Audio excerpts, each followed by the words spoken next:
Albert Einstein once said, everybody's a genius, but if you judge a fish by its ability to climb a tree, it will live its whole life believing that it is stupid.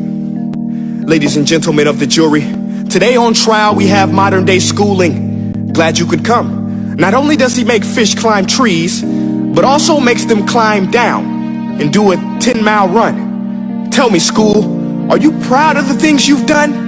Turning millions of people into robots, do you find that fun? Do you realize how many kids relate to that fish? Swimming upstream in class, never finding their gifts, thinking they are stupid, believing they are useless? Well, the time has come, no more excuses. I call school to the stand and accuse him of killing creativity, individuality, and being intellectually abusive. He's an ancient institution that has outlived his usage. So, Your Honor, this concludes my opening statement, and if I may present the evidence of my case, I will prove it. Proceed. Exhibit A. Here's a modern day phone. Recognize it? Here's a phone from 150 years ago. Big difference, right? Stay with me. Here's a car from today, and here's a car from 150 years ago. Big difference, right? Well, get this. Here's a classroom of today, and here's a class we used 150 years ago. Now ain't that a shame? In literally more than a century, nothing has changed. Yet you claim to prepare students for the future?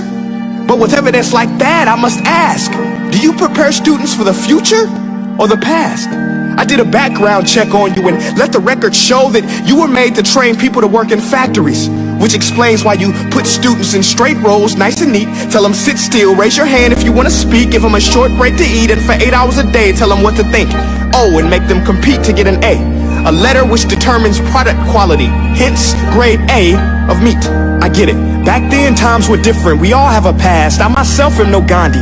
But today, we don't need to make robot zombies. The world has progressed. And now we need people who think creatively, innovatively, critically, independently, with the ability to connect. See, every scientist will tell you that no two brains are the same. And every parent with 2 or more children will confirm that claim.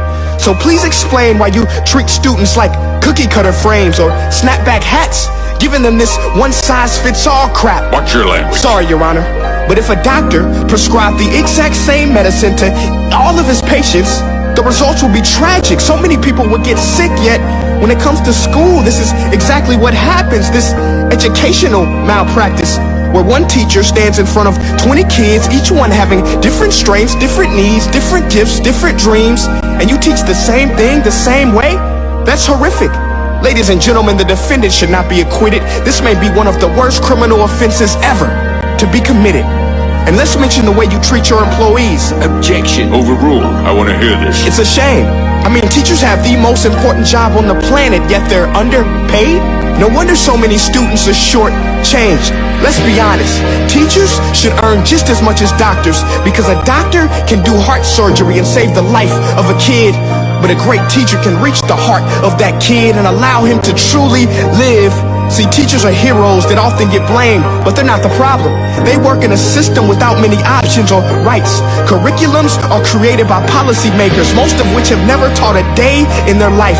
Just obsessed with standardized tests. They think bubbling in a multiple choice question will determine success. That's outlandish. In fact, these tests are too crude to be used and should be abandoned, but don't take my word for it. Take Frederick J. Kelly, the man who invented standardized testing, who said, and I quote, "These tests are too crude to be used and should be abandoned." Ladies and gentlemen of the jury, if we continue down this road, the results will be lethal.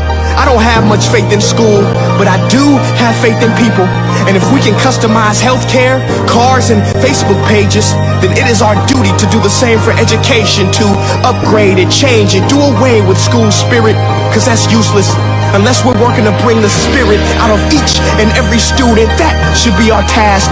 No more Common Core. Instead, let's reach the core of every heart in every class. Sure, math is important, but no more than art or dance. Let's give every gift an equal chance. I know this sounds like a dream, but countries like Finland are doing impressive things. They have shorter school days. Teachers make a decent wage. Homework is non-existent, and they focus on collaboration instead of competition. But here's the kicker, boys and girls. Their educational system outperforms every other country in the world. Other places like Singapore are succeeding rapidly. Schools like Montessori, programs like Khan Academy. There is no single solution, but let's get moving. Because while students may be 20% of our population, they are 100% of our future. So let's attend to their dreams, and there's no telling what we can achieve. This is a world in which I believe, a world where fish are no longer forced to climb trees. I rest my case.